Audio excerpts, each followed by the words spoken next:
Veterinary animal হাজবেণ্ডাৰী আৰু diary ডেভেলপমেণ্টৰ এটা awareness programme লৈছোঁ। যিহেতু যোৱা সময়ত আমাৰ যি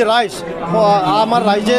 ভেটেনাৰী ডিপাৰ্টমেণ্টৰ ওপৰত বা এনিমেল হাজবেণ্ডাৰী ডিপাৰ্টমেণ্টৰ ওপৰত বেছি এটা অভিজ্ঞতা নাই, এৱাৰনেছ এটা নাই। সেয়েহে BTCত আমাৰ যিখিনি সুবিধা আছে তাৰ লগতে আহি থকা সময়ত আমি বিটিআৰ বাকী ৰাইজক এনিমেল হাজবেণ্ডাৰী ডিপাৰ্টমেণ্টৰ দ্বাৰা ফিচাৰীৰ দ্বাৰা যি ঘৰে ঘৰে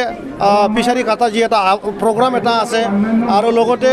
এই 4খন ডিষ্ট্ৰিক্টত আমি চেণ্ট্ৰেল চৰকাৰৰ লগত যিহেতু আমাৰ চিৰাং ডিষ্ট্ৰিক্টত এটা ফ্ৰুট প্ৰচেছিং ইউনিট ফিচাৰীৰ কাৰণে আমি বনাবলৈ গৈ আছোঁ।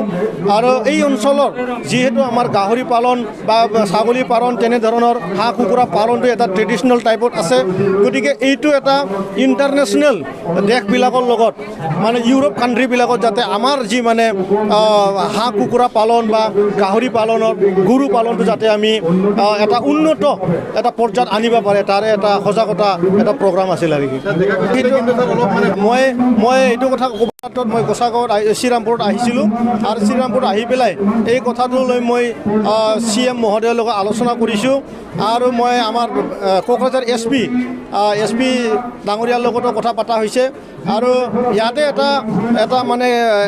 এটা মেজিষ্ট্ৰেটে এটা ক্ৰাইটেৰিয়া বান্ধি পেলাই ইয়াত মানে অকশ্যনৰ ব্যৱস্থা কৰিছিলে। কিন্তু এই ক্ৰাইটেৰিয়াটো এতিয়া মই অলপ চেঞ্জ কৰাৰ কাৰণে আবেদন কৰিছোঁ আৰু এই অতিৰে এই মানে ক্ৰাইটেৰিয়া এটা মানে মেজিষ্ট্ৰেটৰ পৰা ওলাব যে মানে যিহেতু আপোনালোকে গমে পায় যে গৰুটো পাৰ্চেছ কৰাৰ পিছত মানে 14 বছৰলৈ যিহেতু মানে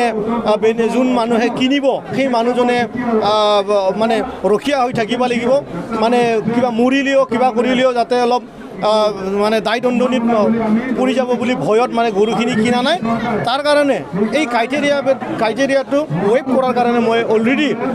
SP মহোদয় DC মহোদয় আৰু আমাৰ CM মহোদয় কোৱা হৈছে আৰু অতিৰে এই ক্ৰাইটেৰিয়া হাতাই পেলাই এই মানে